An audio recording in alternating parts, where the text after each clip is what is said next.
Aquí los haitianos vienen porque le dan trabajo. ¿Quieren saber si es verdad?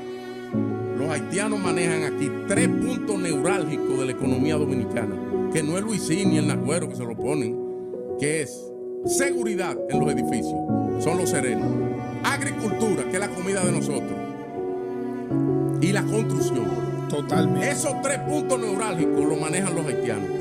Entonces, cuando tú me dices, aquí hay una invasión para los nacionalistas, aquí hay una invasión pacífica, pero ellos están ahí en la Sarasota cuidando edificios, aquí no hay invasión pacífica. Ellos, un haitiano lo deportan